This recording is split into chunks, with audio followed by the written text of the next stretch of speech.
What's up guys? Magandang umaga po sa inyong lahat, lalo na po sa ating mga subscriber. Kumusta po kayo? Sana po ay nasa magandang kalagayan po kayo ngayon sa pagdating ng ating content sa inyo, pag-notify po sa inyo. Update lang po tayo dun sa ginawa natin na DIY ng mga painuman at patukan ng ating mga manok dito sa ating munting backyard. Last Sunday kasi naglagay tayo ng hapon, naglagay tayo ng tigwa 1/4 dun sa lagayan nilang patukaan. Titingnan natin ngayon kasi ngayon ay Miyerkules, holiday po ngayon, kaya wala po tayong pasok ngayon, kaya dito na naman tayo sa ating munting backyard at nagkukuting-ting na naman tayo dito. Yan. Papasilip natin kung ano ba, yung iba ba nakaubos, yung iba ba hindi ba naubos. Yan, papakita natin po sa inyo para update po kayo kung na-update po kayo kung ano ba nangyari po doon sa ating mga ginawang DIY na painuman at patukan dito sa ating munting backyard. Silipin natin. Yan guys, silipin natin kung ano po ang nangyari doon at kung naubos nila. Sunday tayo naglagay ng hapon. Ayan.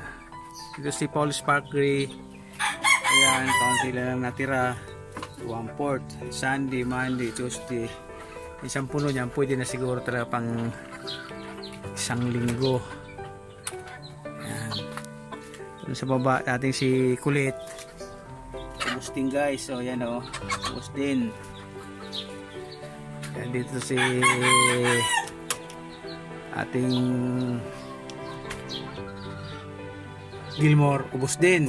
Yan. Tapos yung tubig niya nakalahati. Kalahati. Kaya sakto lang. Sakto lang yung dalawang 1.5 sa 6 days. Ayan, dito naman sa atin si anak ni SBR.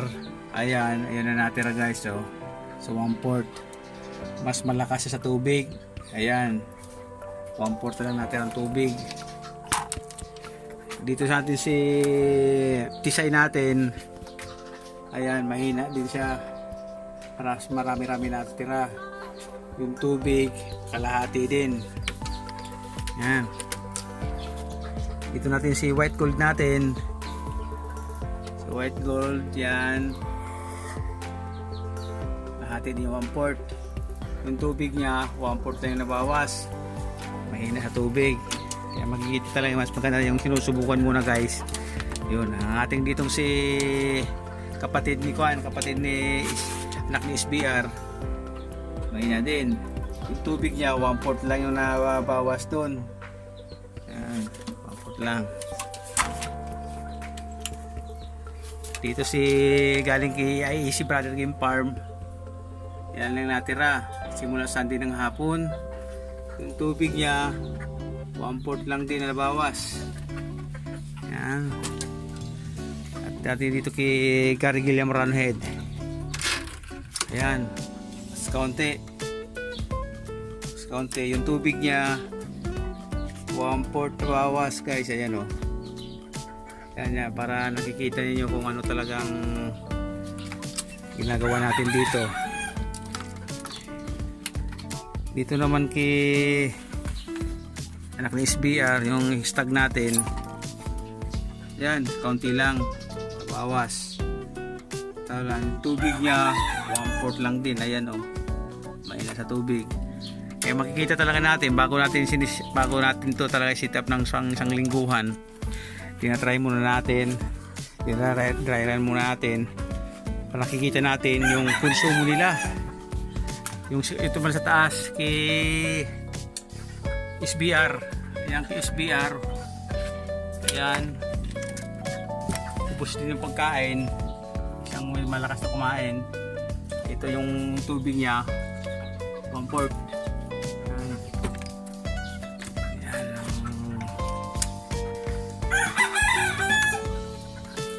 konsumo nila.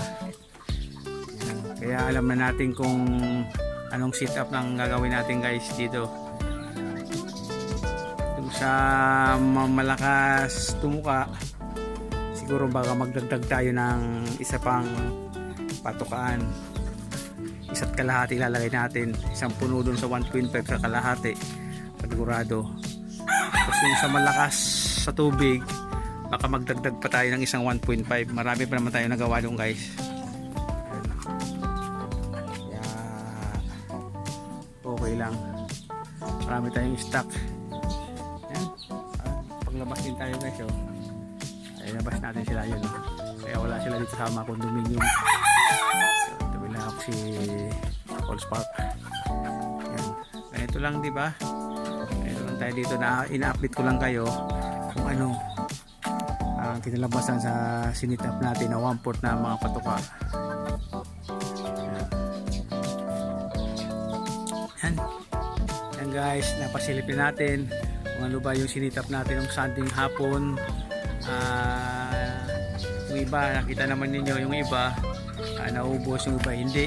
Kaya siyempre makikita natin kung saan tayo magdadagdag, saan yung sakto lang, saan tayo magdadagdag sa tubig, kung sa patukan na naman nila, nakikita natin. Kaya mas maganda yung di basta-basta lang natin pag iwan natin sa kanila, sinisitar pa natin na hindi natin alam kung gaano sila kadami mag-consume ng patuka at ng tubig nila. Yan, maraming salamat po sa walang sawa niyo suporta sa ating munting channel. God bless po sa ating lahat at sana po malaya tayo sa mga kapamakan ngayon at sa mga darating pang mga kailan ba yun.